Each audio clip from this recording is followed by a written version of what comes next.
Hay una canción que entonan los chicos, que está referida a Papá Noel. Papá Noel nace literariamente y fantásticamente en Finlandia, de donde es originaria la planta Bosnia.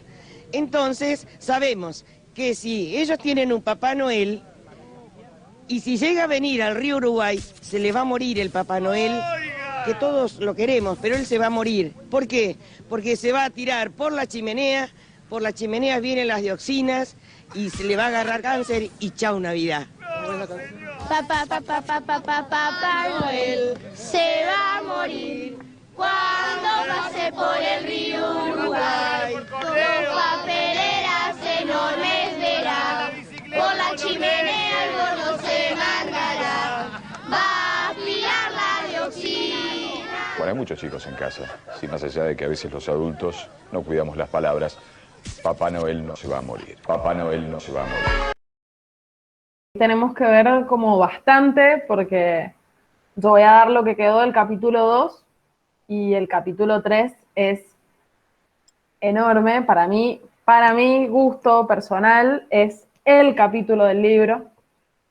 O sea, para mí ese capítulo hace el libro entero sin desmerecer como los avances históricos, los estudios históricos que hay, como cierta, tira mucha data el libro, que es como muy interesante, pero para mí ese capítulo es como el más interesante y al menos como experiencia de lectura me pareció el más placentero.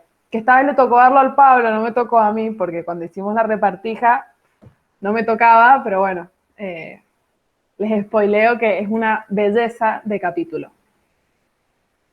Bueno, ¿se acuerdan que habíamos visto que el capítulo 2 era la acumulación del trabajo y la degradación de las mujeres, construyendo la diferencia en la transición al capitalismo? Bien, habíamos visto la primera parte, que es la acumulación de trabajo, ¿no? O sea, todo lo que tenía que ver con el despojo a los campesinos de las tierras comunes, como toda esa expulsión, sumado a la conquista de América, sumado a la caza de esclavos, etcétera, que empezó como a generar esta especie de capital inicial sobre el que el capitalismo, como empresa, como proyecto, se va a desarrollar. El segundo momento que nos queda justo para hoy, es la degradación de las mujeres, ¿no? O sea, como que fue lo que pasó, o sea, se dividió en esto de que lo que planteaba Ferici, de que lo que se acumulan son diferencias. Bueno, se estableció al interior del proletariado la diferencia entre varones y mujeres, o sea, se instauró el sexismo. Que acá esto es interesante porque no es que el sexismo era una cosa natural, si bien obviamente había patriarcado y había una cierta diferenciación sexual de algunos roles, pero el sexismo como tal y como lo conocemos ahora tuvo que ser legislado, o sea, tuvieron que imponerlo para que hoy por hoy funcione como la idiosincrasia que es.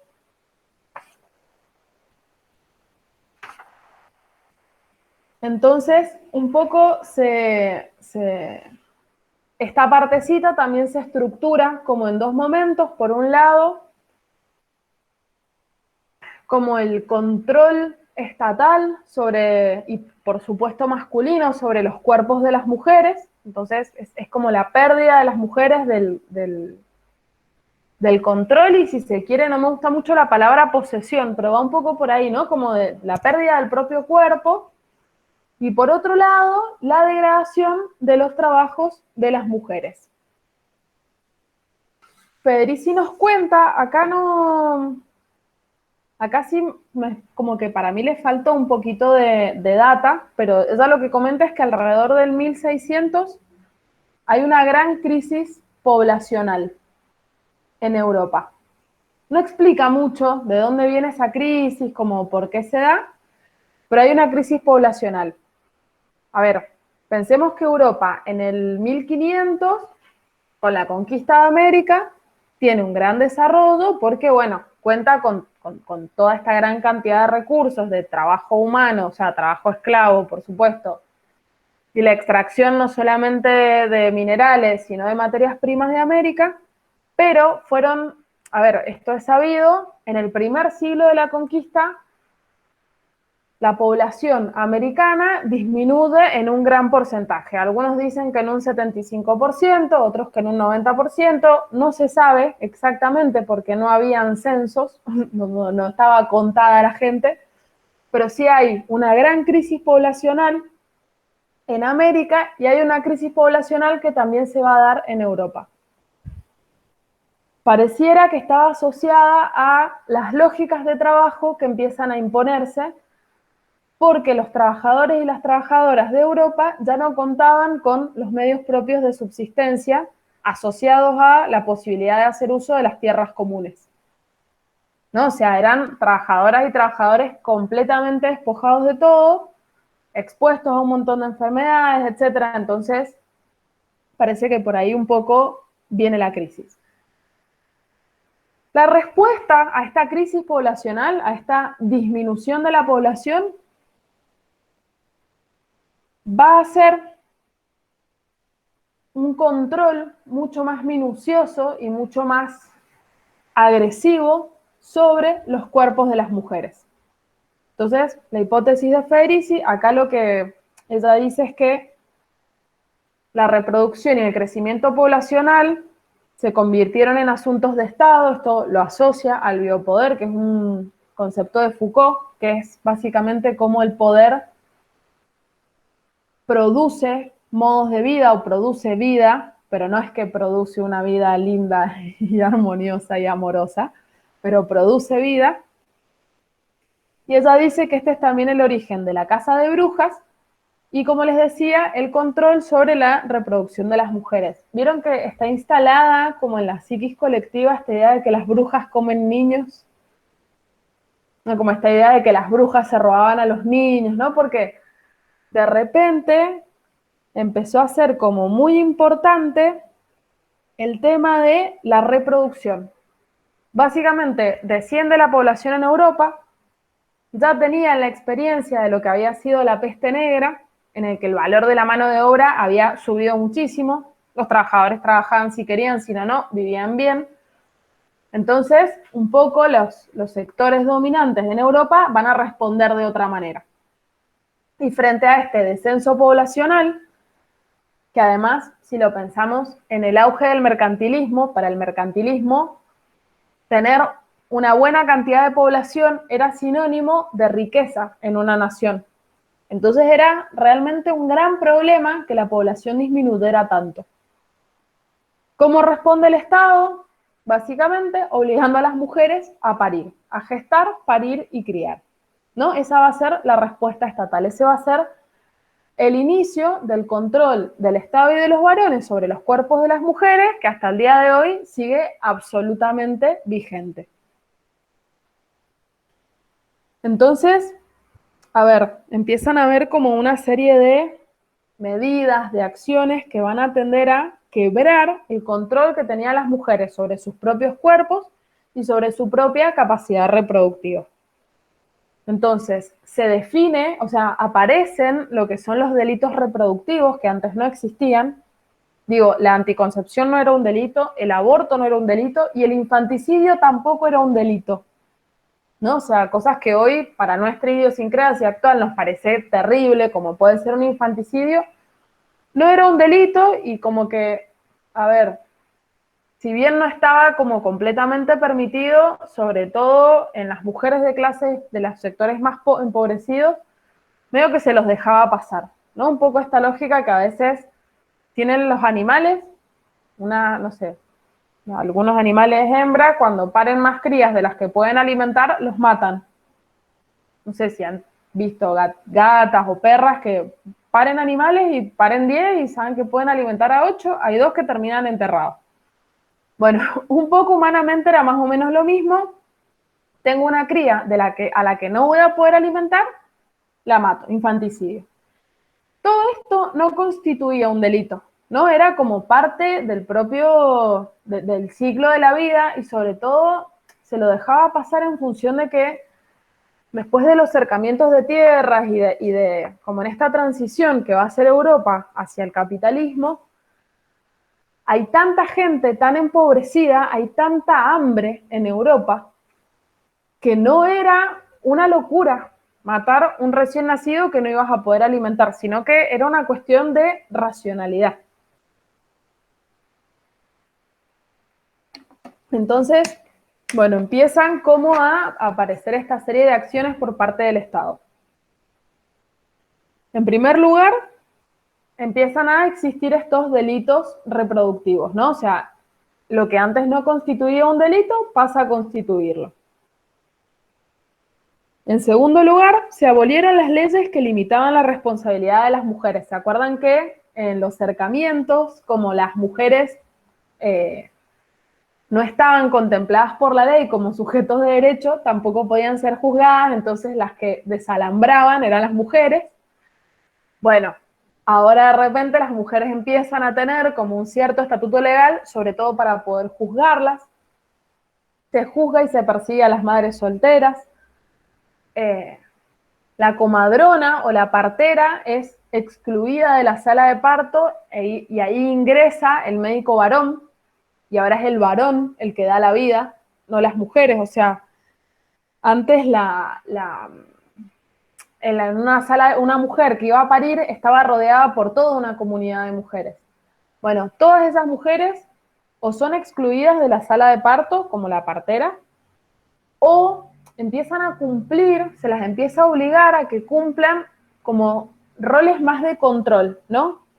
Que si saben que hay una mujer que está embarazada, que se fijen que esa mujer pueda parir y que esa cría sobreviva, ¿no? Como que se empieza a ejercer como a poner a las mujeres en contra de las mujeres, ¿no? O sea, por un lado se las excluye y por otro lado se las empieza a poner en contra. Ya la enfermera no era la otra mujer que estaba al lado mío en la sala de parto acompañándome, sino que va a ser la policía, digamos, del médico, ¿no? Que va a informar cuántos seres humanos nacieron, si hubo un parto, si sobrevivió, si no sobrevivió, si usa métodos anticonceptivos o no los usa, ¿no? Como que todos esos mecanismos de control empiezan a aparecer.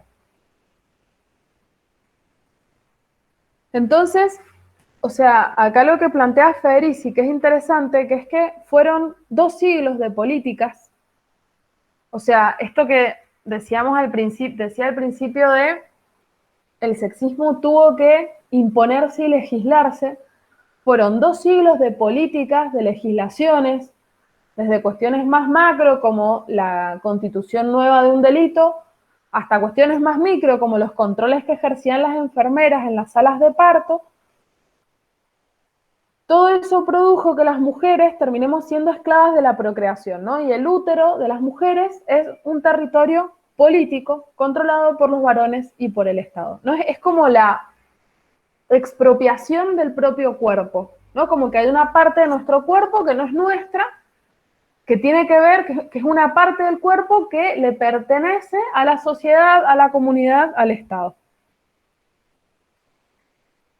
Y el cuerpo de las mujeres fue transformado en un instrumento para la reproducción y la expansión de la fuerza de trabajo. O sea, ese es el rol de las mujeres, reproducir y expandir la fuerza de trabajo. En una Europa que se estaba medio quedando sin gente, bueno, había que repoblar. ¿Quiénes se hacen cargo de esa repoblación? No sé si se dice así. Van a ser las mujeres. Acá Federici le hace como una adenda a Marx, porque lo que plantea es que Marx no vio que la reproducción también es un terreno de la explotación, ¿no? O sea, como que tanto Marx como Adam Smith, ahí da espida en acercarlo a Marx a Adam Smith, porque Marx quiere discutir con Adam Smith, como que ambos ven que este crecimiento poblacional se dio naturalmente, ¿no? Como que el propio desarrollo del capitalismo generó como un aumento en la población. Ella lo que va a decir es no, lo que generó el aumento en la población es que hubo una legislación concreta destinada a ese fin, destinada a que la población aumente. ¿Por dónde pasaba esa legislación? Por el control de los cuerpos de las mujeres. Entonces, en ese sentido, en ese momento, para las mujeres, negarse a parir era parte de la lucha de clases. O sea, el hecho de no seguir reproduciendo la fuerza de trabajo formaba parte de la lucha que estaba intentando entablar el proletariado con los sectores dominantes. O sea, acá en este punto retomo como un poquito a Marx. Cuando Marx habla del capitalismo, lo que va a decir es que el capitalismo aliena al proletariado. Alien significa estar en otro, ¿no? Entonces, va a decir que en el marco del capitalismo, a ver, si para Marx maneja dos conceptos de trabajo. Un concepto de trabajo para Marx tiene que ver con la transformación que hacemos los seres humanos de la naturaleza para subsistir y además para producir cultura. Y ese tipo de trabajo sería, si se quiere, emancipatorio o planificador. Pero el trabajo bajo el capitalismo es todo lo contrario. Entonces, el trabajo bajo el capitalismo produce alienación. La alienación es que mi ser está en otro. Alien significa otro. Por eso los aliens son los otros de los seres humanos, ¿no? Son los otros de la Tierra. Para Marx va a decir que, bueno, que el trabajo en el capitalismo aliena al obrero del producto de su trabajo, porque lo que produce no es suyo, del proceso de trabajo, porque no es posible como hacerse cargo del proceso completo, porque es fragmentado. Esta lógica fordista, si se quiere, en la que cada trabajador hace solo una partecita, no como que acciona solo una palanca, de los otros seres humanos, porque una de las lógicas básicas del capitalismo tiene que ver con la competencia, y a la vez de la humanidad como ser genérico, porque no podemos como hacernos cargo de que todo esto lo hemos construido como humanidad. A estas alienaciones, Federici le agrega una, y a mí me parece como muy potente esto que hace, que es que las mujeres hemos sido alienadas de nuestro propio cuerpo, ¿no? O sea, habría una quinta alienación o un quinto aspecto de la alienación que se da en las mujeres y que tiene que ver con la alienación del propio cuerpo, que es fuertísimo, a mi modo de ver. O sea, son cuerpos convertidos en enemigos de sí mismas. O sea, mi cuerpo es mi propio enemigo. A la vez, y en el mismo sentido, mi cuerpo es mi propio lugar de resistencia. Bien, entonces, vuelvo a decir esto, es lo que se produce son cuerpos convertidos en enemigos de sí mismos. Mi cuerpo es mi propio enemigo, pero a la vez mi cuerpo es mi propio lugar de resistencia. Así como el trabajador en la fábrica es el enemigo, porque la fábrica es el lugar en el que me explotan, pero a la vez la fábrica es el lugar de resistencia en donde yo puedo armar un sindicato. Bueno, para las mujeres, la fábrica va a ser el cuerpo propio. Y después de lo que va a hablar Federici es de la devaluación del trabajo femenino, que es como el complemento a la expropiación del propio cuerpo, ¿no? O sea, por un lado, a las mujeres se las ancla en las tareas de reproducción y al mismo tiempo, y como correlato de eso, se devalúa todo el trabajo femenino. Entonces, como medidas que se toman, se empieza a sacar a las mujeres de sus lugares históricos de trabajo. Ya habíamos hablado de la partera ya no trabaja ahí, sino que ahora está el médico varón. Se la saca de las destilerías de cerveza, que históricamente la cerveza fue hecha por mujeres, datazo ese hermoso. Y los únicos trabajos que se les empiezan a permitir a las mujeres tienen que ver con ser empleadas domésticas, ser hilanderas, ser tejedoras. O sea, como que hay toda una legislación que o prohíbe contratar mujeres o advierte a los gremios sobre contratar o no contratar mujeres, como que empieza a advertir que el trabajo femenino en realidad no es un trabajo, no es una producción, por lo tanto no hay que contratarlas.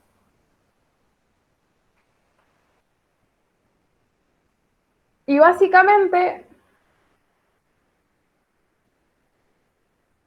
todo, o sea, las mujeres pueden hacer este tipo de trabajos y a la vez, obviamente, se ve reducida su paga. O sea, no solamente no podían acceder a los trabajos que históricamente habían accedido, sino que la paga se ve reducida. Entonces las mujeres ya no pueden autosustentarse.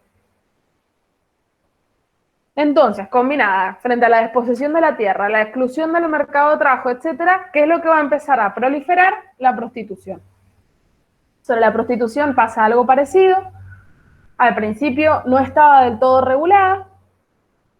Cuando se convirtió en una fuente de ingresos para una gran cantidad de mujeres, al principio se le empiezan a imponer ciertas restricciones para luego criminalizarla. Criminalización que persiste hasta el día de hoy también, ¿no? O sea, es como un panorama como recontra desolador en el que a las mujeres solo les quedaba depender económicamente de sus maridos, ¿no? Esta idea de que el matrimonio es lo mejor que nos puede pasar en la vida tiene este origen horrible, horrendo, espantoso, que era o tengo un chabón al lado o no puedo hacer nada. O sea, no puedo trabajar de ninguno de los trabajos que tenía. Los trabajos que puedo tener son pésimos, están pésimamente pagados y están estructurados para que no se pueda autosustentar. La prostitución, que aparece como otra salida, empieza a ser criminalizada. Entonces, ¿qué queda? Justamente el sexismo que ha sido, como les decía, impuesto. Queda la subordinación de las mujeres a sus maridos. En este sentido, a ver, lo que empieza a aparecer en esta subordinación es la redefinición de la familia como lugar para la producción de la fuerza de trabajo, ¿no? O sea, la institución que empieza a crecer en este momento es la institución de la familia. Y en ese sentido, Federici habla del patriarcado del salario. Básicamente lo que pasa es, la familia empieza a ocupar este terreno como más privado y se separa del ámbito de lo público. Pensemos que la familia nuclear, como la conocemos ahora, no existía. O sea, la gente vivía en comunidades, no en una familia cerrada, puertas adentro, y que lo que pasa puertas adentro se queda puertas adentro. Y ahí es el lugar en donde, o sea, si las mujeres ayudaban a sus maridos en los trabajos o si las mujeres trabajaban de otra cosa, igualmente el salario lo empieza a percibir el varón, ¿no? Como que ahí es donde se empieza a constituir esta idea de la familia burguesa como algo privado, como algo en donde se ejerce plenamente el dominio de los varones sobre las mujeres, y que ese dominio que se ejerce tiene que ver, por un lado, obvio, con cierta violencia física que podemos ver cotidianamente, pero sobre todo con esta violencia económica, ¿no? Es el varón el que percibe el salario, tanto el propio como el de las mujeres. O sea, si la mujer trabaja, el salario igual lo percibe el varón. Eso, en Argentina, por ejemplo, con el Código Vélez-Sarsfield, el Código Civil estuvo hasta hace no mucho tiempo, ¿no? O sea, esta infantilización legal de las mujeres persistió. Entonces, la familia se transformó en la institución más importante, como les decía, para la apropiación y el ocultamiento del trabajo femenino en la acumulación originaria. O sea, la acumulación originaria, vieron que yo había dicho al principio, tuvo que ver con los cercamientos de tierra, tuvo que ver con la mano de obra esclava, tuvo que ver con la conquista de América, pero también tuvo que ver con la expropiación de todo el trabajo de las mujeres. Para eso fueron necesarias toda una serie de operaciones. Y en ese sentido, las mujeres van a ser, para los varones proletarios, bienes comunes y como una especie de sustituto de las tierras perdidas. O sea, se pierden las tierras comunales, pero los varones siguen teniendo como ese acceso común a los cuerpos de las mujeres. Se establece, Federici lo toma de otra pensadora, es como que se establece un nuevo contrato sexual.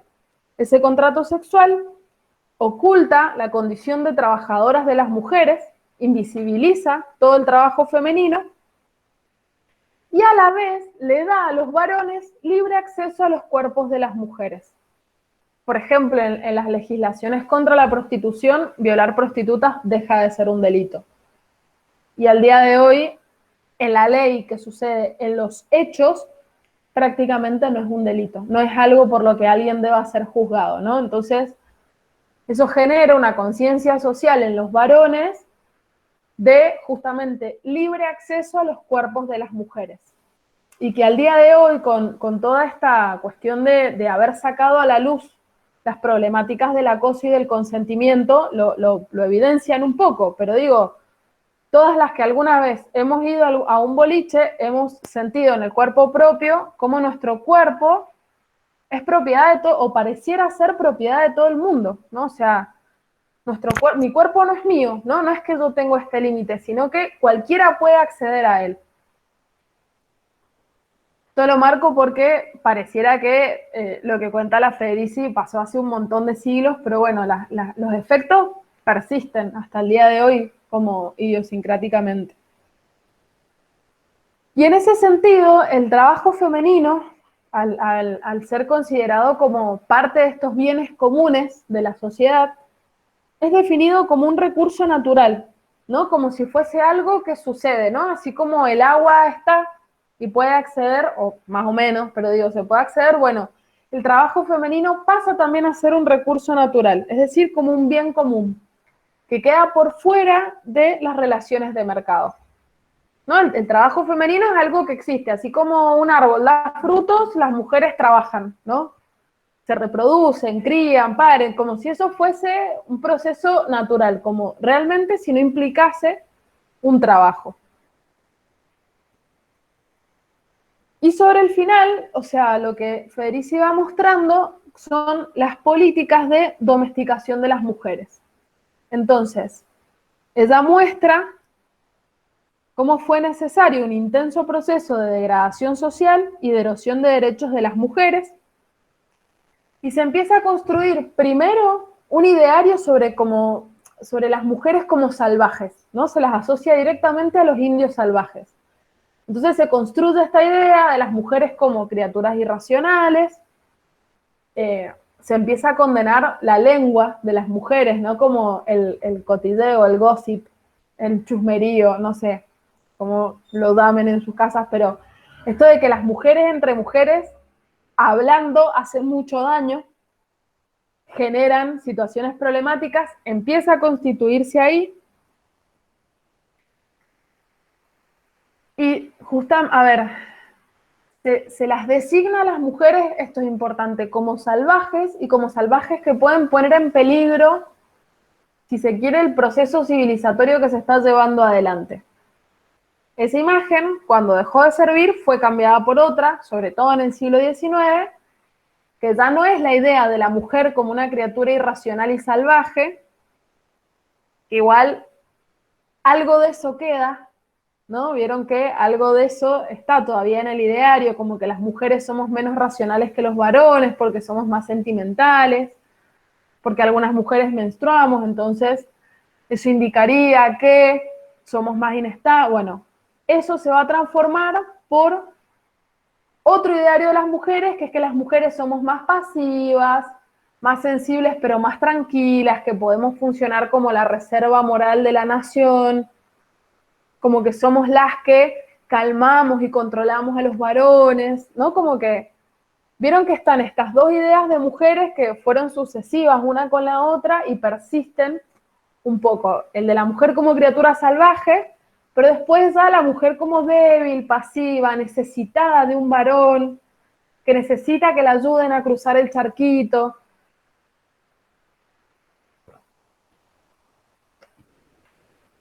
Bien. Y después, lo que aparece en el texto, que va a aparecer de vuelta sobre los capítulos del final, tiene que ver con, ella lo llama sexo, raza y clase en las colonias. Entonces, porque ella tiene una hipótesis que es la de que el trabajo asalariado depende tanto de la esclavitud que existía en América, en las plantaciones, como del trabajo doméstico. Es decir, que el trabajo doméstico y el trabajo esclavo son los que amplían la cantidad de trabajo no pago para aumentar la ganancia de los sectores dominantes. Entonces, muestra cómo, además del sexismo, que tuvo que ser legislado y tuvo que ser impuesto, en las colonias se empieza a imponer y a legislar el racismo. Porque en un principio, en las plantaciones, no solamente habían esclavos americanos y africanos, sino también esclavos de Europa que o habían perdido las tierras, o se habían recontraendeudado, o tenían alguna situación, entonces los mandaban a trabajar a América. Entonces, en ese marco de trabajo había como un gran intercambio entre esclavos y esclavas. Entonces, eso empieza a ser peligroso porque se empiezan a juntar los saberes de las personas que habitaban América, más los saberes de las personas que venían de África, más los saberes de las personas que venían de Europa, y cuando se entendían, mamita, que podían engualichar a los dominantes, ¿no? Como que empiezan a generarse como ciertas prácticas como de unidad, entonces se instaura el racismo para poder sostener esta división al interior de la clase trabajadora. Y ella comenta como dos casos, y con esto cierro. Uno es un ejemplo de una tribu que estaban en Canadá, que son los Naskapi. No sé qué comercio querían hacer los jesuitas con ellos, y esta tribu, en un primer momento, tenían igualdad entre varones y mujeres, o sea, no existía el sexismo, y no eran lo que hoy llamaríamos adultocéntricos, o sea, tenían como un muy buen trato con sus hijos e hijas, eran como muy amorosos. Y cuando llegan los jesuitas, como necesitaban comerciar con ellos, pero a la vez sentían que tenían que civilizarlos, todo entre comillas, para que puedan ser socios comerciales confiables, empiezan a introducir al interior de esa tribu, por un lado, la idea de que las mujeres son seres inferiores que hay que controlar y que dominar, y por otro lado, la necesidad de castigar a sus hijos e hijas. Eso me pareció horrible. Es como terrible, ¿no? O sea, lo que hizo el poder colonial blanco europeo. Y lo otro que ella comenta es que, sobre todo en Centroamérica, como que los esclavos y esclavas tenían sus parcelas de tierra para trabajar, entonces sobre todo las mujeres habían empezado a generar una economía de subsistencia vendiendo sus cosas o intercambiando sus cosas en el mercado. No, como que los mercados históricamente han sido lugares de encuentro de las mujeres, y ahí es donde empezó justamente como toda esta unidad entre blancas, africanas, americanas, etc. Y entonces ahí es donde fue como más dura la legislación racial para poder establecer estas divisiones. No como que fue necesario instaurar el racismo, no es que naturalmente las personas vemos a alguien que es un poco diferente a nosotros y decimos, no, bueno, no lo voy a... No, el racismo es algo que se ha instaurado, que se ha legislado y que se ha ido educando a lo largo de las generaciones, lo mismo que el sexismo. Bien, entonces, fuera de estos dos ejemplos, retomando un poco y para cerrar, un poco está la degradación de las mujeres tuvo que ver, por un lado, con la expropiación de los cuerpos propios de las mujeres, o sea, como que el cuerpo de las mujeres pasa a ser un bien común, pasa a ser propiedad del Estado y de los varones, y por otro lado, la devaluación del trabajo femenino, que al día de hoy persiste,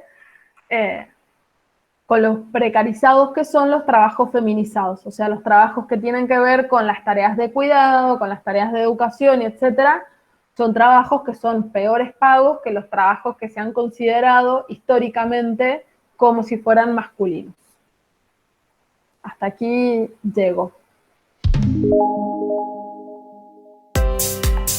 ¡Viva el Papa!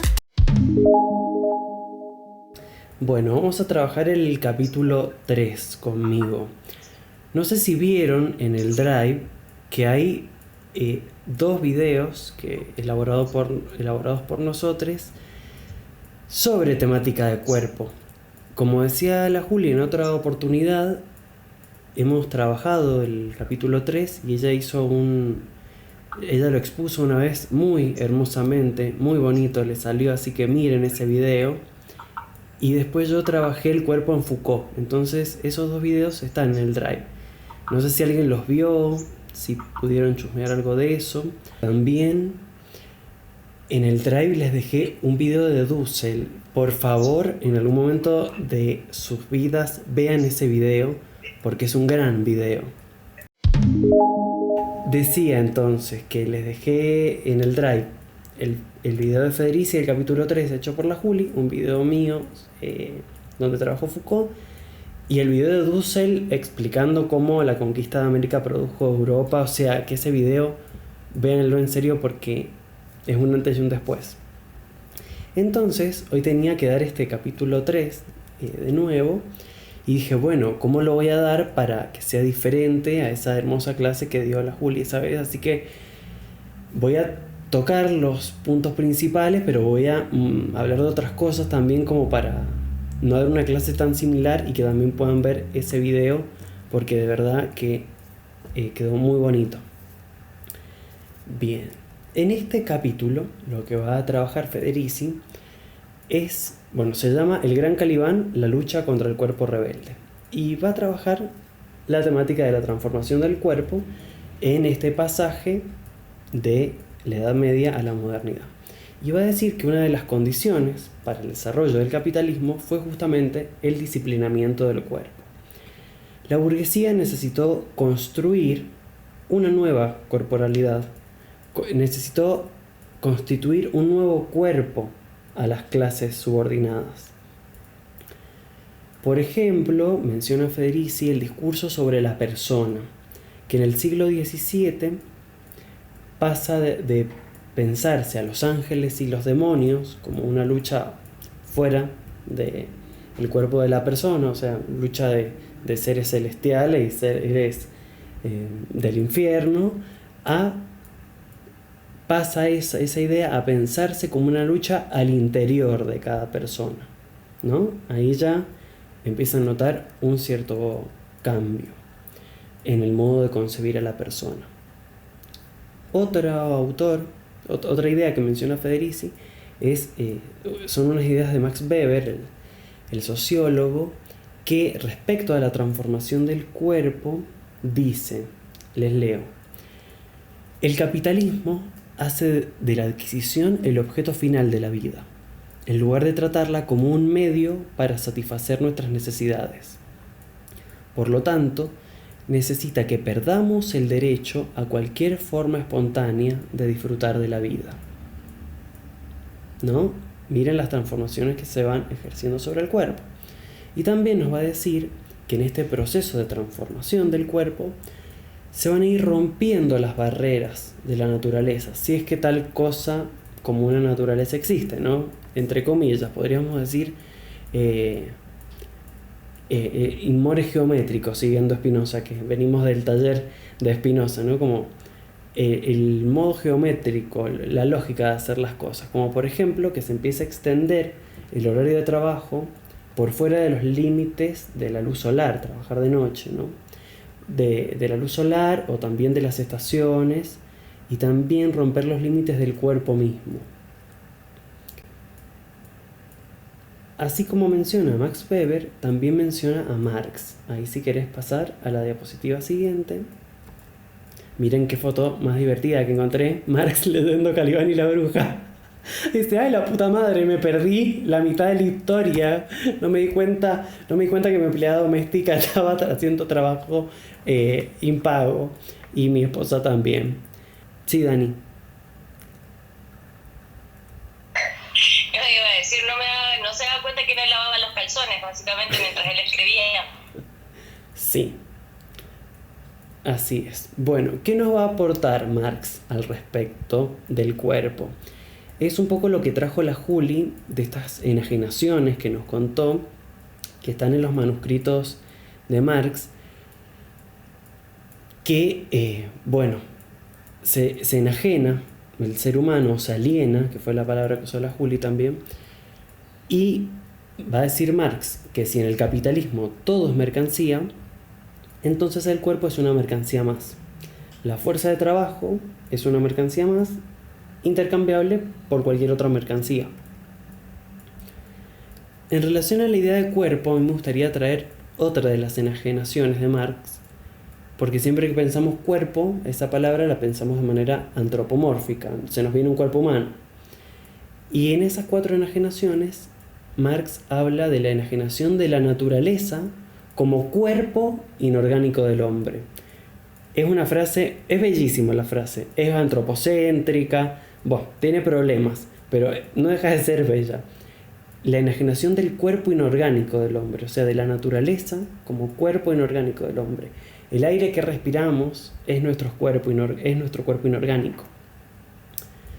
Y está bueno traerlo a esto, ya que hablamos de la transformación del cuerpo, porque esta semana el agua comenzó a cotizar en bolsa. Entonces, bueno, como el cuerpo inorgánico también está ahí súper mercantilizado.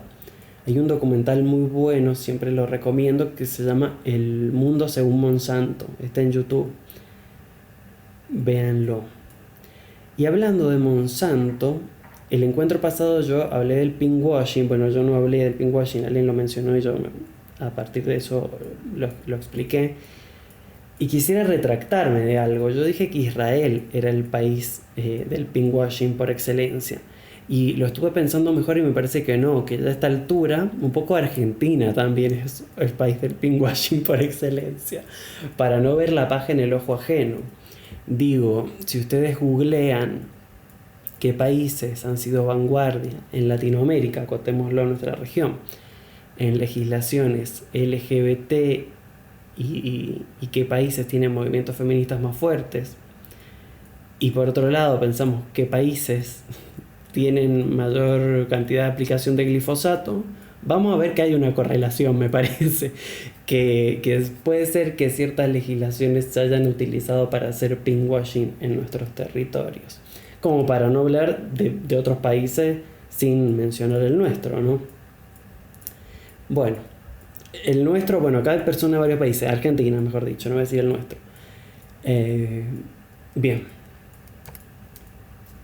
En relación a esto del agua, que les mencionaba, del cuerpo inorgánico, del ser humano y del agua que empezó a cotizar en bolsa, y dado que el taller se llama, incluye la palabra Coca-Cola, porque no me acuerdo cómo fue el título que le pusimos, especial antinavideño, cómo la casa de brujas y el cristianismo dieron lugar al capitalismo coca-colero, algo así se llamaba el taller. No se acordaban el nombre del taller, ya, bueno, era que era muy largo. Pero hablando de Coca-Cola, ¿ustedes saben cuántos litros de agua se necesitan para fabricar medio litro de Coca-Cola? No se necesita medio litro, no es el medio litro de agua que va al medio litro de Coca-Cola nada más. ¿Pensaron alguna vez en eso? En internet hay muy poca información porque, claro, no se puede hablar muy mal de Coca-Cola porque viene denuncia, ¿no?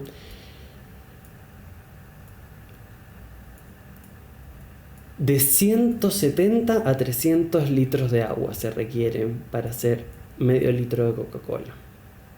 O sea que deja huella hídrica Coca-Cola. En realidad todo tiene huella hídrica a esta altura de la vida. La ropa, el café, cualquier cosa tiene huella hídrica. La carne tiene muchísima huella hídrica, por eso, bueno, se insiste en el tema de abandonarla. La ganadería, sí, deja muchísima huella hídrica. El tema es que, sí, la ropa produce huella hídrica, pero vamos, que menos tenemos que vestirnos. La cosa es que la Coca-Cola como que no es necesaria, ¿no? La carne tampoco, pero bueno, la Coca-Cola menos. Y sin embargo, ahí estamos. En Navidad, en las Navidades que vienen, van a llevar alguna Coca-Cola, seguro. Digo, sabemos que la Coca-Cola hace mal, sabemos que da diabetes, sabemos que produce caries, sabemos que es un monopolio. Entonces, ¿por qué se sigue tomando la Coca-Cola? ¿Por qué en Navidad, que ahora falta muy poquito, van a llevar, o sea, cae la familia con una Coca-Cola? ¿Por qué? ¿Por qué se toma Coca-Cola? No me quiero poner... Porque Papá Noel toma Coca-Cola. Pero claro, porque además llevar algo valioso está puesto en valor. No me quiero poner policía de qué hace cada quien, no es la idea, pero bueno, este espacio busca ser un taller para reflexionar y problematizar, así que bueno, permítanme interpelar un poquito en relación a eso. Para mí Coca-Cola lo que muestra es el ejercicio del poder farmacopornográfico por antonomasia. La Coca-Cola es el poder farmacopornográfico por antonomasia. Poder farmacopornográfico es un concepto depreciado, ¿sí? ¿De qué da cuenta? ¿O por qué pienso que tiene que ver con eso? Fármaco, por un lado, porque es una bebida con altos niveles de azúcar y de cafeína, así que te despierta y te da dopamina y quedas para arriba, para arriba. Y pornográfico por el tema de la pantalla, o sea, preciado decir que el modelo es el porno, no que todo es porno, sino que el porno es el modelo a seguir por otras industrias. Y ya sabemos la capacidad publicitaria que tiene, la capacidad publicitaria y de propaganda que tiene Coca-Cola, digamos, es reconocido por lo que puede hacer en relación a eso. Es uno de los grandes maestros de la publicidad. Y sus publicidades generan efectos emotivos, conmueven, producen algo en el cuerpo, como el porno. Por eso lo pensé desde el lado de lo farmacopornográfico. Es como porno apto para todo público, porno sublimado, aunque también ponen chongos de vez en cuando. No sé si se acuerdan, la canción italiana Come Prima, hablando de pinkwashing, búsquenla después.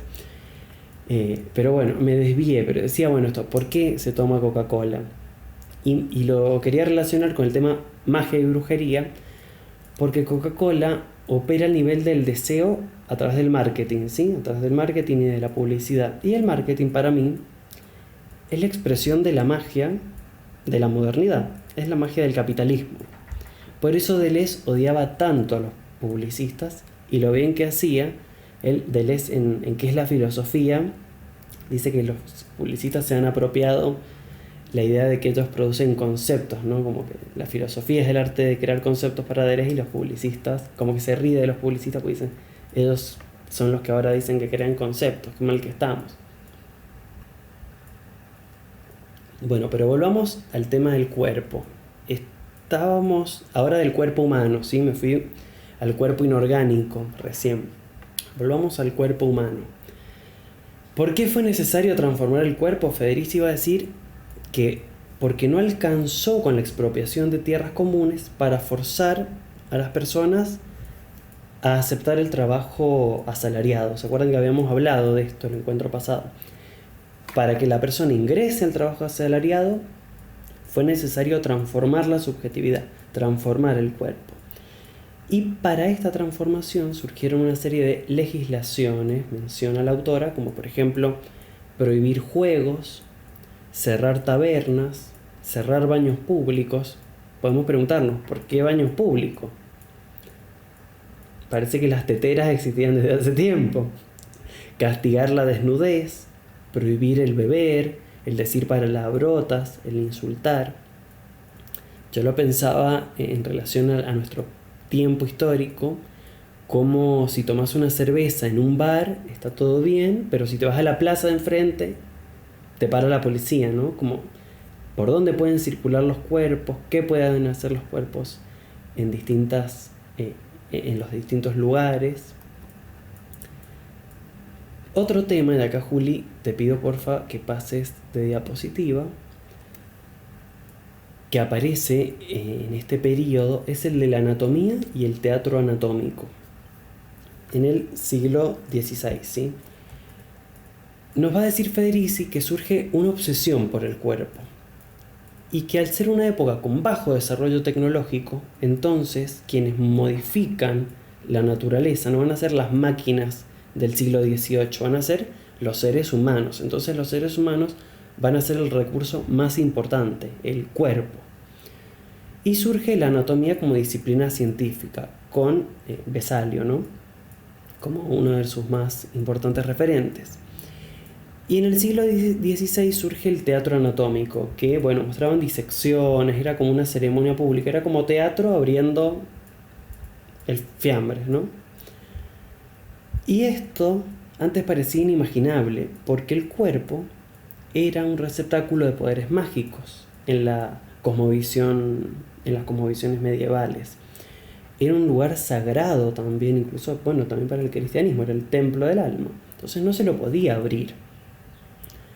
Pero ahora sí se lo abre, y todo esto también forma parte, está en conexión con el proceso de desencantamiento del mundo que trabajó Max Weber. O sea, se desencanta el mundo y también se desencanta el cuerpo.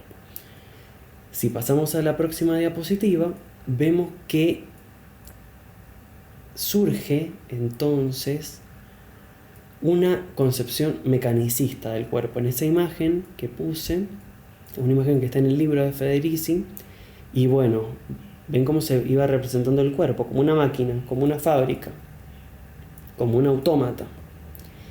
Y esta nueva concepción es muy diferente a las concepciones más animistas del cuerpo que antecedieron a la modernidad. Como les decía antes, en la Edad Media había una idea del cuerpo como receptáculo de poderes mágicos, y ahora va a aparecer el cuerpo como máquina de trabajo.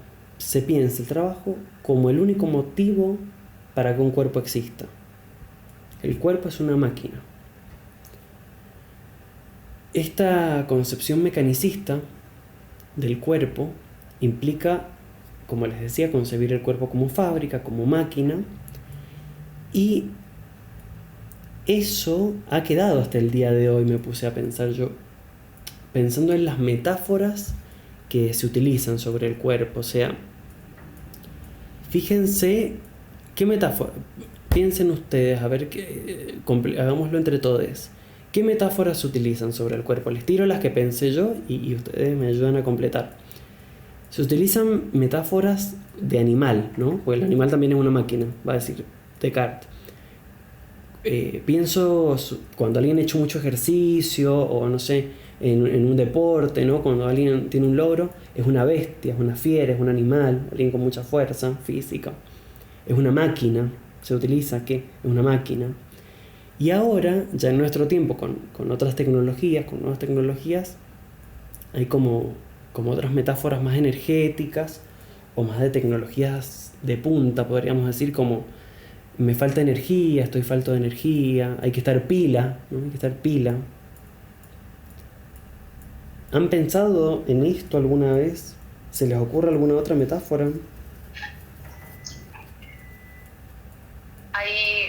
De repente pienso en de las personas que menstruan, o incluso con ir al baño, y esta idea de ser un reloj. Soy un reloj para ir al baño, de como una. De tener una cierta regularidad en determinados procesos biológicos, digamos, como ese. Soy regular para la menstruación, soy regular para ir a cagar, sí. Las vacaciones te recargan las pilas. El tic-tac, el reloj biológico. Les cuento una cosita más sobre estas metáforas del cuerpo. Hay un libro de Le Breton que se llama Antropología del Cuerpo.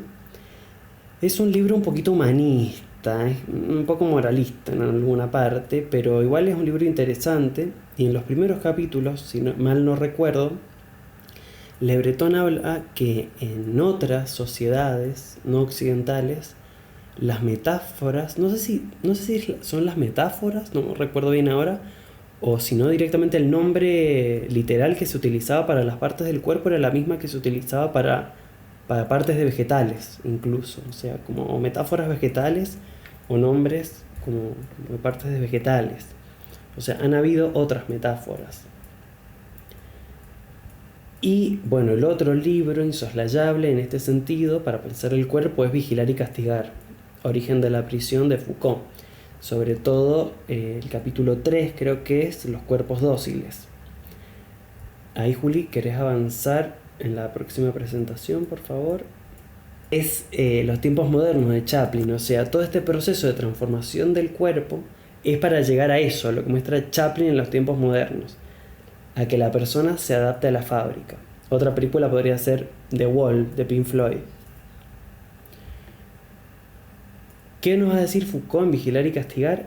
Que las disciplinas aumentan las fuerzas del cuerpo en términos de utilidad económica y disminuyen las fuerzas del cuerpo en términos de desobediencia política.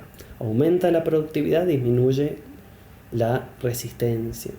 Foucault ahí, bueno, nos va a hablar de los espacios de encierro, fábrica, hospital, cárcel, hospital psiquiátrico, y de que se va a transformar el cuerpo en un cuerpo dócil, que va a buscar ser productivo, administrar el tiempo, utilizar hasta la última gota del tiempo, etc. Pero volviendo a nuestros inicios de la modernidad, Federici nos va a hablar de un debate que se va a dar sobre dos modelos filosóficos sobre el cuerpo. Uno es el de Descartes y el otro es el de Hobbes. Descartes, ¿qué va a plantear? Que hay res extensa y res cogitans. El cuerpo es res extensa, el cuerpo es materia mecánica y la mente es res cogitans. Y en el modelo cartesiano se va a apelar al autocontrol, al autodominio, al autogobierno, a la autodisciplina, a la autorregulación, a la voluntad, como quieran decirlo. Se va a apelar a que esa res cogitans, que es la mente, gobierne, manipule, domine, controle a esa cosa que es el cuerpo, a esa res extensa. El alma, va a plantear Descartes, puede ejercer una soberanía ilimitada sobre el cuerpo. O sea, es el alma el que controla el cuerpo y no sé, los movimientos de los astros, ¿no? Desestimando así la astrología. Y el otro modelo es el de Hobbes. En Hobbes es, bueno, el lobo es el lobo, el hombre es el lobo del hombre, va a plantear una sumisión total del individuo respecto del Estado.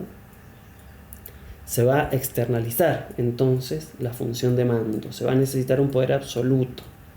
Mientras que en Descartes el planteo es: la mente puede controlar el cuerpo, entonces cada quien va a lograr autogobernarse. En Hobbes es: el Estado tiene que concentrar el poder absoluto para gobernar, para que no sea la guerra de todos contra todos, ¿sí? ¿Se entiende la diferencia entre los dos modelos en relación al cuerpo? Ocurre que se impone el modelo de Descartes.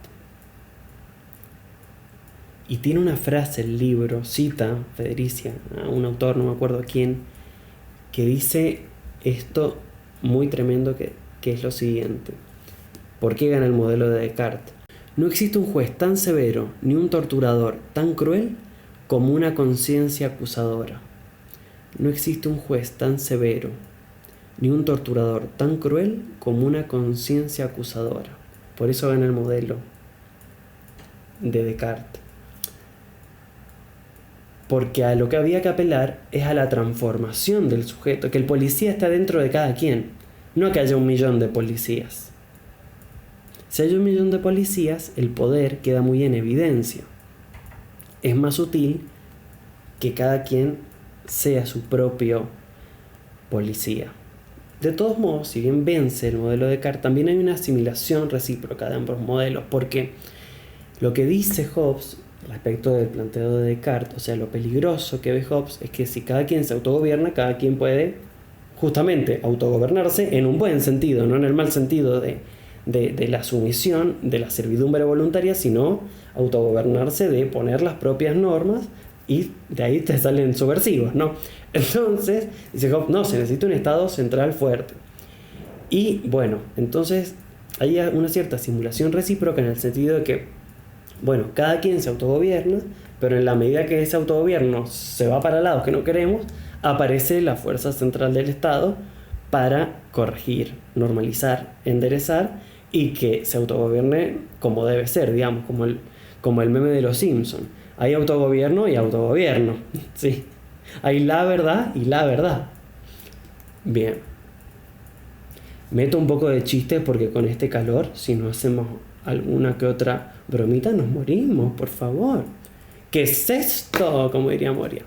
Bueno, entonces, avanzo un poco más. En la transición de la Edad Media a la modernidad, habíamos mencionado ya la necesidad de destruir las creencias mágicas, de denostar la astrología, de eliminar la creencia en los días de mala suerte. O, otro ejemplo que pone Federici, eliminar la idea de que pueden existir hechizos para hacerse rico. ¿Por qué fue necesario eliminar todo esto? Porque la burguesía tenía que combatir la burguesía tenía que combatir el poder de la magia porque debilitaba el principio de la responsabilidad individual. Eso dice Federici. Era necesario eliminar la hechicería popular, la astrología, la creencia en los días de mala suerte, los hechizos que te prometían riquezas, para poder instaurar la idea de la responsabilidad individual. Esa idea de la responsabilidad individual ha calado hasta hoy, porque así estamos ahora, los psicoanalistas freudianos y freudolacanianos hablando de responsabilidad subjetiva. Quienes plantean de construir las relaciones sexoafectivas hablan de responsabilidad afectiva. Los psicoanalistas, responsabilidad subjetiva. Los poliamorosos, responsabilidad afectiva. Y si te bañas más de 15 minutos, sos responsable de la catástrofe climática prácticamente, ¿no? Entonces, esta idea de responsabilidad individual, bueno, es parte de la idea de individuo moderno, ¿no? Viene con él. ¿Qué piensan de esto? A mí me es complejo pensarlo. Es cierto que Lucas está no puede hablar. ¿Cómo salir de eso? Sí, es complejo pensarlo. No sé cómo salir de eso. Pero veo en ese concepto un problema. Es una captura moral. La idea de responsabilidad individual, porque el individuo es una ficción. Tiene ¿qué? 500 años. No es mucho. Comparado con el tiempo que tiene, no sé, el Big Bang hasta acá, no es mucho, 500 años. Le puse este bello cuadro. No es un cuadro esto. ¿Qué es? Un esquema. No sé qué. Miren qué arte. Todo esto hice en esta tarde de calor de 40 grados. Una flor. Ay, sí. Como la canción de los Pimpinela, me hace falta una flor. Bueno, ahí puse alrededor del individuo moderno todos los conceptos que se derivan de él, para que los pensemos, charlemos un rato. Cuéntenme, ¿qué problemas traen estos conceptos? Miren, individuo moderno, ser racional, ¿no? Mente que domina el cuerpo, esto lo acabamos de decir con Descartes, con una interioridad, responsable, con identidad, también con la modernidad aparece la idea de individuo como libre e igual por naturaleza y con voluntad. Bueno, cuéntenme qué piensan de esto. ¿Por qué es problemático esto? ¿Qué ideas se hacen al respecto? A mí me resulta algo como universalizante. Bien. Digamos como que se habla como de una generalidad y en verdad no sé si existe ese individuo que está ahí, sino que es como una especie de ideal o de idea hecha acerca de quiénes debemos ser. Me encantó. pienso como sobre todo en la parte de lo racional, porque hay un deber ser en todo eso, como en esta idea de que la mente domina el cuerpo, y a veces no, a veces el cuerpo, bueno, hay un montón de personas que no pueden modificar cosas de su cuerpo solamente con pensarlo, claramente. Si esto fuese así, no existirían las adicciones. Porque si todo es si soy absolutamente voluntad, no habría forma de que algo me domine. Pues yo me diría un 80, si quisiera. He pensado mucho. Bien, voy a leer los comentarios al respecto. Dice, proponen universal, bien, lo que planteó también la Dani. A ver, Gaby, ¿cómo sería eso? Explayate. ¿En qué sentido sería hipócrita?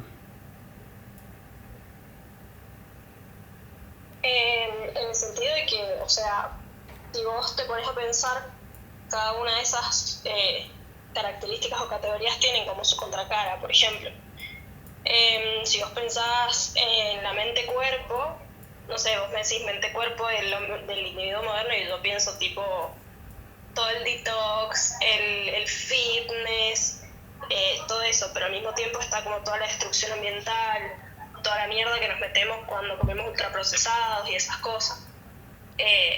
O con la identidad, que todos pensamos que tenemos una identidad que en realidad puede ser más impuesta que la que realmente podemos llegar a sentirnos identificados. Aparece el individuo como impermeable. Está bueno eso. Claro. Como si no fuese Eso, con la otredad. Mientras que siempre somos... Lacan dice en inmixción de otredad. Inmixción viene... Bueno, inmixing es una mezcla que no permite la desmezcla. O sea, una ensalada de tomate y lechuga es una mezcla que permite la desmezcla. Lo separo y listo. Lacan va a hablar de el sujeto como en inmixción de otredad. Que el sujeto no es el individuo, igual, al margen. Pero bueno. Lacan va a hablar de que el deseo es el deseo del otro. Así que sí, se dio cuenta del problema Lacan. Como Deleuze, como Foucault. Es capacitista, totalmente es capacitista. Sí, el voluntarismo es capacitista. Ay, bien, me gusta que empezaron a comentar. Bien, totalmente. Bueno, otros problemas que tienen... Sí. Yo puedo decir una cosa más. Obvio. Que no sé, que siempre como también pensando en lo que venimos conversando en estos encuentros, como que siempre la edad moderna una la aprende como el ápice de la evolución humana, como el lugar más alto al que hemos llegado, y es un espanto. Eso estaba pensando. Claro, pero es que es la época que se tiene que hacer propaganda a sí misma, no le queda otra. Claro. ¿Qué, Dani? Perdón. Buen punto. ¿Qué decía? Buen punto, digo, como Coca-Cola. Claro, nadie va a tirar tierra sobre su propio kiosquito. Bueno, claro, la idea de madurez. Bien, les voy a contar una serie de problemitas, igual si se les ocurren más ideas o lo que sea. Sí, Darko. Ahí vi que levantaste la mano.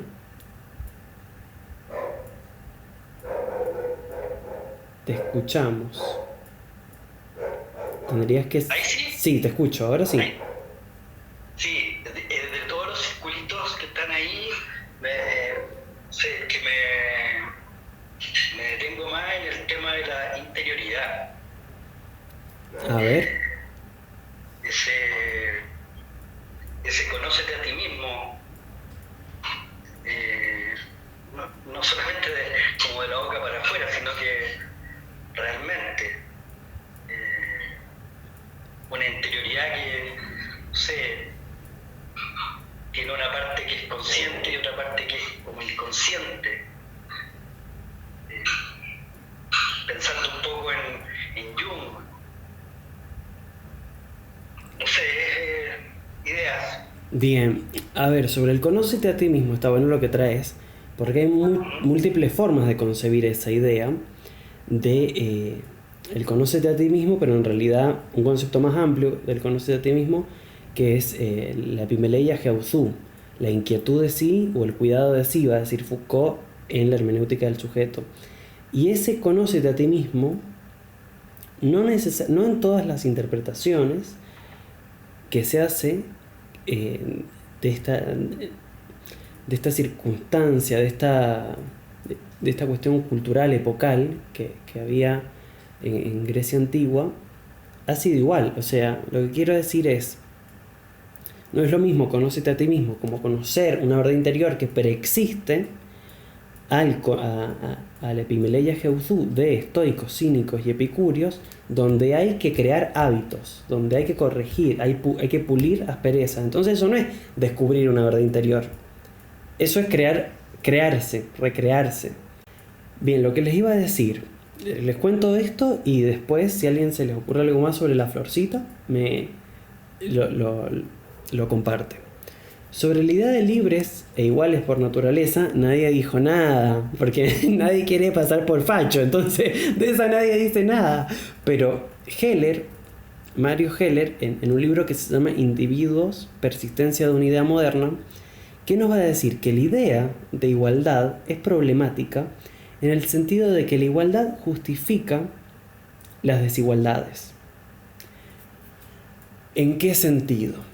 En el momento que aparece el sujeto, el individuo, mejor dicho, el individuo como responsable, como libre, y en tanto que aparece en la modernidad como además igual a los demás, igualdad jurídica, ¿no? Individuo como sujeto de derechos, se repartieron los derechos, podríamos decir, se democratizó eso, en cierto sentido, vamos a pensar entre varones, o sea, una democratización limitada, pero no se democratizaron las condiciones materiales de existencia. Entonces, si yo vivo en un palacio y otra persona vive en la calle y al otro día las dos personas pasamos a ser sujetos libres e iguales, yo tengo mis cosas, pues bueno, la meritocracia, por mi mérito. O sea, se distribuyó a nivel legal, a nivel del derecho, las libertades, las obligaciones, pero no hubo una repartija de nuevo de las condiciones materiales de existencia. Entonces, esa igualdad justifica las desigualdades. Es lo que hoy se habla de la famosa meritocracia. Cada quien tiene las cosas por su propio mérito. No, antecede capitales económicos, culturales, sociales, entre otros, que habilitan a hacer algo con lo que tenemos, ¿no? Entonces, esa idea de que somos todos libres e iguales funciona como ideología para la justificación de las desigualdades. Porque si todos somos iguales, hasta donde yo llegué pueden llegar todos. Y hasta donde llegó Ricardo Ford, también podría llegar yo. Pienso en otro de los redondeles. Identidad. Decíamos que en la Edad Media, esto lo dice Foucault en Historia de la Sexualidad, no había homosexualidad en la Edad Media. Yo creo que en el encuentro pasado hablé de homosexualidad y bueno, me equivoqué si lo dije así. Cometí un anacronismo, pero no se puede ver la historia sin un mínimo anacronismo siempre. ¿Por qué? Primero porque el concepto aparece con la medicina moderna, el de homosexualidad, y el de heterosexualidad también, porque la heterosexualidad aparece como patología. Así aparece el concepto, después se transforma en la normalidad, pero en un principio era como exceso de deseo sexual heterosexual, digamos. Pero decía entonces que en la Edad Media, ¿cuál era la práctica que se castigaba? La sodomia, y es práctica, no es identidad. Gay, LGBT, es identidad. Porque el individuo moderno tiene identidad y tiene continuidad, o sea, siempre sos igual, siempre en el tiempo, conservas tu esencia interior. Entonces esto permite clasificar a las personas y clasificar también permite controlar. Eso en la Edad Media no había LGBT. Se castigaba la sodomia, se decía que las brujas se reunían a besar el ano del diablo. Si ustedes buscan, van a ver que hay muchos grabados al respecto de haciendo rondas para darle un beso en el ano al diablo. Real lo que digo. Perdón, no quiero ser guarango, pero existen esos grabados. A ver, ¿qué comentario dice acá? Ay, pucha, el chat se me fue.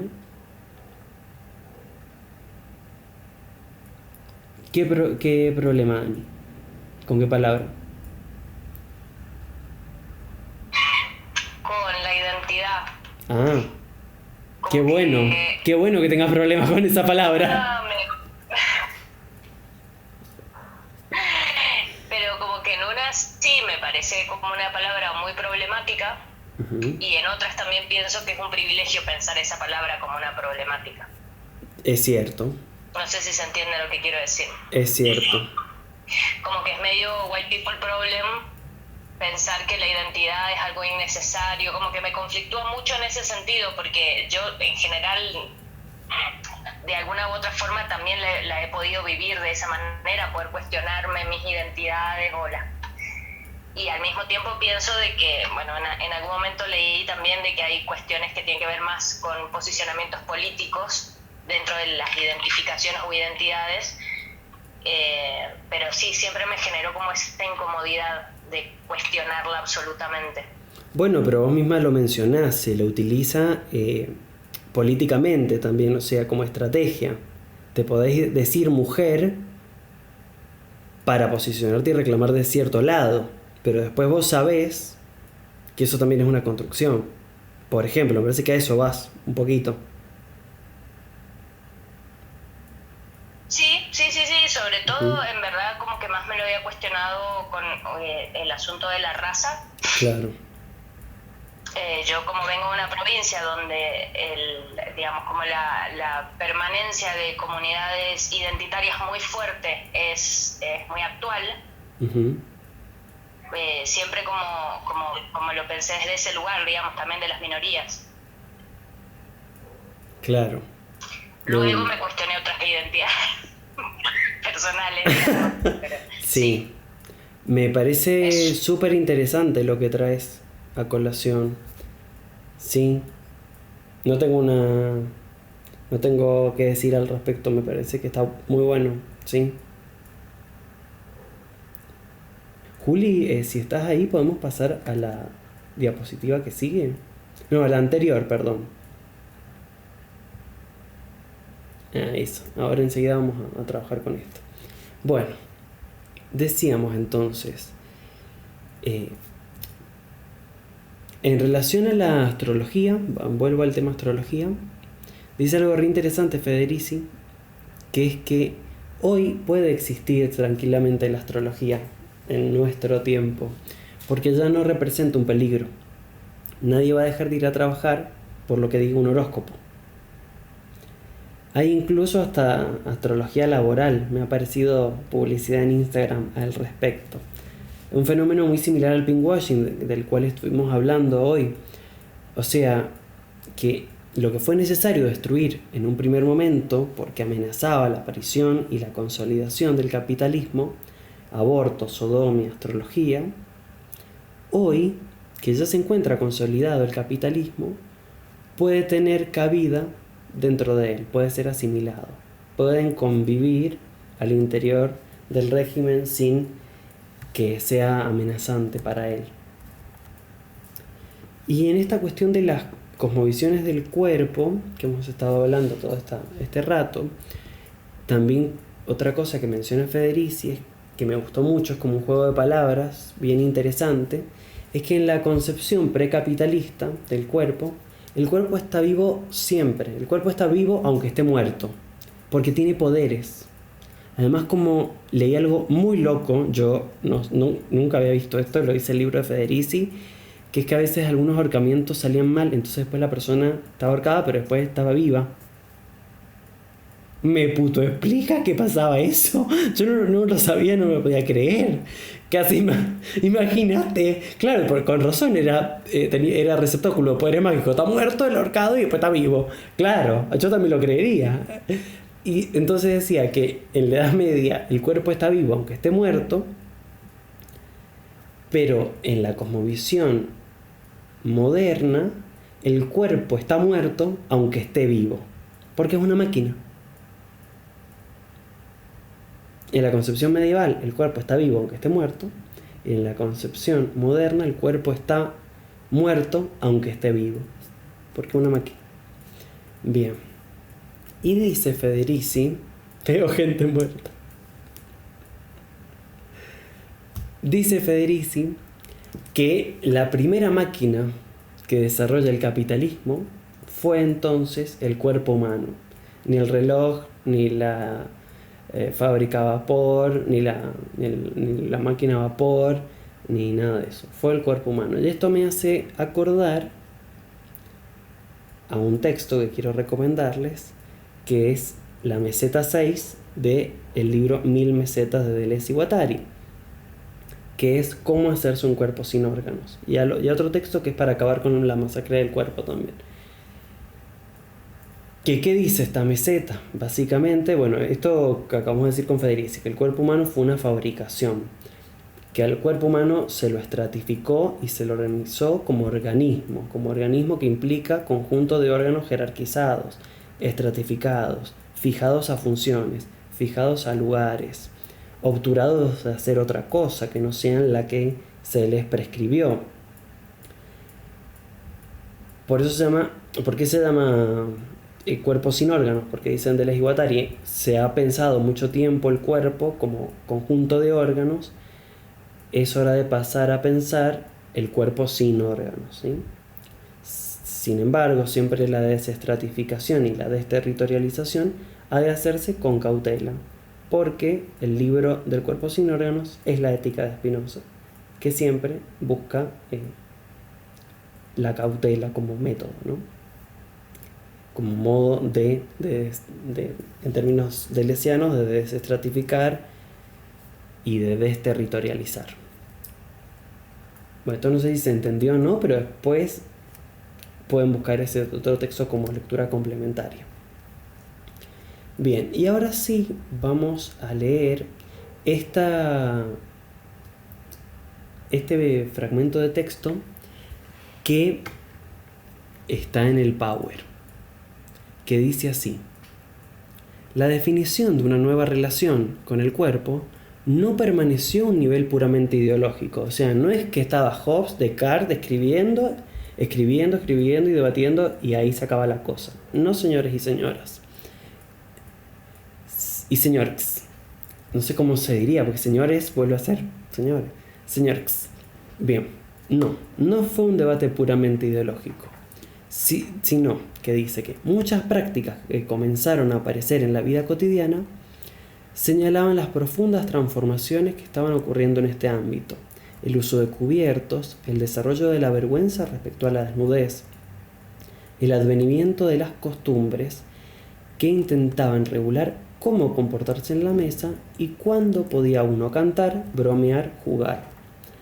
A medida que el individuo se disociaba cada vez más del cuerpo, este último, o sea, el cuerpo, se convertía en un objeto de observación constante, como si se tratara de un enemigo. Y acá, en relación a esto, yo pensé algo, dije, claro, somos tan kantianos que duele, somos muy kantianos lamentablemente. ¿Por qué lo digo esto? Porque Kant tiene un texto que se llama ¿Qué es la ilustración? Y ahí habla del uso público y el uso privado de la razón. Y lo que nos va a decir Kant es: pensad todo lo que quieras, pero obedeced. O sea, critiquen, cuestionen todo lo que quieran, pero obedezcan. Y yo digo, claro, hoy estamos acá reflexionando sobre el cuerpo, criticando, pensando, pero con 40 grados no me saco la camisa. ¿Por qué? Porque podemos pensar todo lo que uno quiere, criticar, cuestionar todo lo que uno quiere a través del uso privado de la razón, pero en el uso público hay que obedecer. En el trabajo hay que hacer lo que te mandan y listo. Y después vos podés ir, publicás en el diario una carta al lector y te quejas de lo que sea. Pero si yo hoy me presentaba sin remera, no hubiese sido bien observado, aunque estemos trabajando la temática del cuerpo. Así como podemos criticar Coca-Cola y el 24 de la noche van a llevar la botella con el líquido negro cochino ese.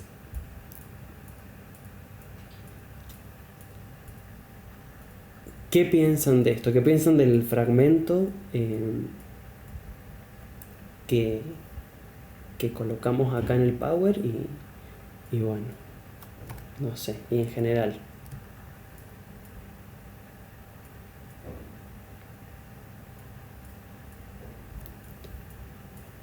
Darkos, si estás hablando, estás... Ahí está. Ahí sí. Bien. Mira, sobre el párrafo, esa línea donde dice el advenimiento de costumbres que intentaban regular cómo comportarse en la mesa, eso. Sucede que vi el documental que recomendaste. Ay, gracias. 1922, me pareció extraordinario. Muy, muy bueno. Para los que no lo han visto, se lo recomiendo porque realmente que hace mucho sentido el libro. Y bueno, dentro de todo lo que sucede ahí en ese documental, me chocó mucho el tema del papel de la iglesia. ¿Ya? Entonces estuve leyendo un poco el libro de Calibán y la Bruja y hay una parte que dice que la iglesia intentó imponer un verdadero catecismo sexual, prescribiendo detalladamente las posiciones permitidas durante el acto sexual. Entre paréntesis dice, en realidad solo una era permitida. Claro. No imaginaremos cuál. Claro, tampoco da muchas opciones, claro. No da muchas opciones, claro. Y después dice, los días en los que se podía practicar el sexo, con quién estaba permitido y con quién prohibido. Brutal. A propósito de la línea S del advenimiento de costumbres. De una, costumbres sexuales, sí. Juli, ¿podemos pasar a la última diapositiva? Por favor, te lo pido, mi ciela. Bien. Y para terminar, les dejo acá este bello cuadro, que es algo que ya mencionamos en el encuentro pasado, de cómo se va organizando este binomio. Este binomio que no son dos partes iguales, sino una que domina a la otra, una que se impone a la otra, una que se sobrevalora y la otra que se infravalora, y cómo las que quedan de un lado están asociadas, o se las asocia, mejor dicho, y las que quedan del otro también. Me gustaría que por favor piensen ahora la última tareita. Ya sé que con el calor estamos con pocas neuronas, pero bueno, la última tareita del día sería pensar qué relaciones se encuentran entre distintos elementos de un lado de la tabla y del otro, en esta división que construyó la modernidad, y que no son nada inocuas estas relaciones. Me gustaría eso, que las desnaturalicemos. Sí, las de la izquierda tienen más poder, totalmente, pero a lo que voy es a lo siguiente. Por ejemplo, que lo que va a decir Federici es que así como el cuerpo debe controlar, así como el Estado debe controlar el cuerpo social, la razón tiene que gobernar el cuerpo. O sea, se instala un mini Estado en cada cuerpo, que va a ser la razón. Como poder pensar relaciones entre las diferentes filas. Pienso otra. La vinculación que se hace justamente Estado, cuerpo social, hombre-mujer. Durante el gobierno de Macri, más de una vez escuché, Macri nos está cogiendo, Macri nos coge, ¿sí? Haciendo referencia a las políticas neoliberales. Horrible la frase, porque coger es hermoso, sino son católicos, fueron una frase católica, ¿no? Como Coqueleo es horrible, y como lo que está haciendo Macri es denostar, ¿no? Y entonces eso es como el hombre sobre la mujer hace lo que el Estado sobre el cuerpo social. Pienso en esa asociación, pienso en otras. Si de un lado queda el hombre y del otro lado queda la mujer, y de un lado queda europeo y del otro lado queda colono, Yoko Ono tiene una canción que dice: la mujer es el negro del mundo.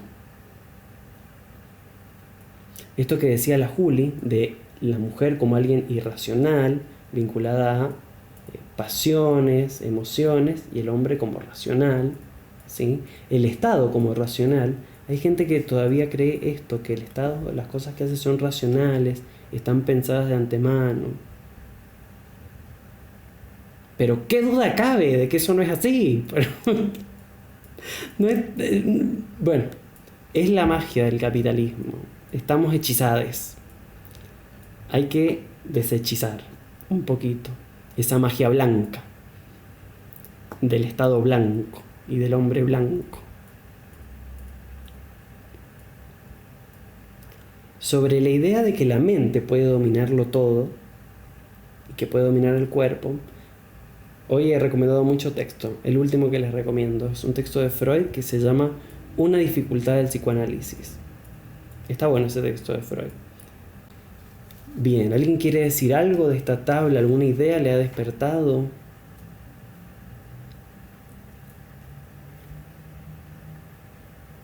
Se las suele proponer como si fueran conceptos contrarios. Y dice, el europeo era humano, pero los nativos eran animales. Bien, totalmente, a esas relaciones me refería. O había que civilizarlos, exactamente. Se los podía matar porque no tenían alma. O se evangelizan o los matamos. Lo mismo con las mujeres. Casa de brujas, ¿no? Sí, misma cosa con toques. ¿Con qué? ¿Misma cosa con qué, Dani? Con las personas locas. Ah. Son animales, de alguna manera. No. Con las personas locas. Sí, ahí entendí. Se las puede encerrar como se encierran animales. No son. Totalmente. Y bueno, ahí heterosexual, homosexual, la homosexualidad se consideró una enfermedad mental. Ahí tenés otra asociación. Bien. Bueno, con esto... Sí. No, sí. Cortito, lo prometo, ¿no? Que pensaba que como que son esas jerarquías que están instaladas como afectivamente en nuestro cuerpo, no son jerarquías tan racionales. Como que cuando las podemos racionalizar, podemos dejar de mirar al mundo a partir de esas jerarquías, pero como, no sé, lo heterosexual nos parece mejor, más copado, más verdadero, todo entre comillas, ¿no? Que lo homosexual, ¿no? Como que medio, como hemos sido educadas desde nuestra más tierna infancia en estas jerarquías valorativas, como que tendemos a reproducirlas, ¿no? Si no hacemos como un trabajo de vigilancia epistemológica, o sea, vigilancia sobre nosotros mismos. Para no reproducirlas, tendemos como todo el tiempo a reproducir. Yo, por ejemplo, como en mi experiencia personal, me terminé dando cuenta que escuchaba mucha música hecha por varones. Como que de alguna manera en mi adolescencia prefería la música hecha por varones y la música que se hacía por mujeres como que no me interesaba tanto. Digo, y así hay como una infinidad de ejemplos que están en nuestra cotidianidad. Como esto, además de tener relaciones al interior, es una jerarquía valorativa que está funcionando en toda nuestra cotidianidad. Sí. Sí, un lado de la tabla es lo neutro, se ha autoestablecido como lo neutro. Entonces es literatura y después hay literatura femenina o feminista. Pero no hay literatura hecha por... No hay una sección de literatura hecha por heterosexuales o por hombres o por blancos, no. Las categorías son las otras. Bueno, dame un libro sobre colonialidad, dame un libro sobre feminismo. No, como la categoría, lo que se adjetiva es lo otro y eso es lo neutro, sí. Pensaba, me voy a meter en el estiércol. Permítanme, a ver qué piensan al respecto. pienso que desde cierto progresismo, de cierta buena intención, a veces se terminan asociando desde ciertos discursos que a veces se autoproclaman feministas, o a veces son, ¿cómo decirlo?, biologipismo, diría yo, como hippies biologicistas, que es todo un discurso de mujer, útero, Pachamama, luna, que es como reafirmar esa clasificación que viene del amo, ¿no? Del amo colonial y del amo varón. No sé qué piensan mujeres al respecto. Lo pensé cuando armaba la tabla. Igual es cierto que a veces una puede reapropiarse de las injurias, eso también es cierto. Pero en este caso, eso nunca me parece que está muy difundida esa idea. ¿Qué piensan? Yo pienso que te voy a robar lo de biologipismo, Ay, para bueno. empezar. Un neologismo. Sí, hay mucho Yo biologismo. también leía, no me acuerdo a qué persona que escribía ahí en una red social, que era una persona de una comunidad originaria de Nicaragua, que decía también que esta idea de la madre tierra es una idea colonial, que en la concepción no es una madre. Y como que esta idea de que la Pachamama es la madre tierra es una idea que no es exactamente la que no se corresponde exactamente con la forma en la que ellos viven su relación con esa entidad que se identifica con el sonido Pachamama. Y lo relacionaba un poco con lo que decía antes de la identidad y de cómo en este sentido las personas blancas pueden cuestionarse mucho y adoptar culturas que no le pertenecen para vivir otras experiencias y salir y como que todo es como revolverse en el mismo lugar de reproducir estas cuestiones jerárquicas y de apropiación y extractivismo, transformadas a la lectura que a cada persona le acomoda mejor para no cuestionar sus vivencias. Sí. ¿No? Está muy de moda como ser negres, ser como un montón de cuestiones de asociarse a otras identidades, digamos, por eso pensaba como en esta problemática, o ser hippie pachamamístico. Que quienes sí encarnan esas opresiones no pueden ir de un lado, no pueden tener ser percibidos de otra manera. Sí, como que ese cambio de apariencia es parte de un privilegio. Creo que te entiendo, que vas por ahí. Claro, estos devenires minoritarios, todo. Claro. Eso. Sí. Sí. Sí. De una. Ay, sí, había pensado algo, pero se me fue. Entonces sí, se toma como eso lo que nos conviene y más o menos. Sí, eso. Sí, no sé cuánto de esto va a quedar grabado porque hoy hemos estado más políticamente incorrectos que la chucha. Pero bueno, vamos. No, bueno, pero está bueno poder pensar como lo difícil que es abandonar los privilegios. O sea, esto que dice la Dani es, quiero ser cool y a veces para ser cool tengo que ser parte de algún sector oprimido, pero sin abandonar ni un solo de los privilegios adquiridos. A ver qué ponen en los comentarios. Ay, no veo, porque me aparecen mensajes y bueno, no sé si alguien puso algo en los comentarios, no puedo verlo porque me parece alguien abandonó la llamada y no puedo. ¿Alguien me lee el último comentario, por favor? Estábamos en... reducir la mujer a lo natural, ahí está, ahí lo leí. Reducir la mujer a lo natural. Y había otro de mujer... Reduciendo a la mujer a lo natural y al hombre a lo cultural. Sí, y había otro que decía los putos son mujeres, y bueno, eso es la asociación puto-mujer. Sí, que igual, como decía, de esto que han hecho, ¿no? Se pueden algunas resignificar y bueno, hacer alianzas, ya que nos vincularon a los putos con las mujeres, bueno, y si nos sentimos cómodos así, venga. una linda alianza, ¿no?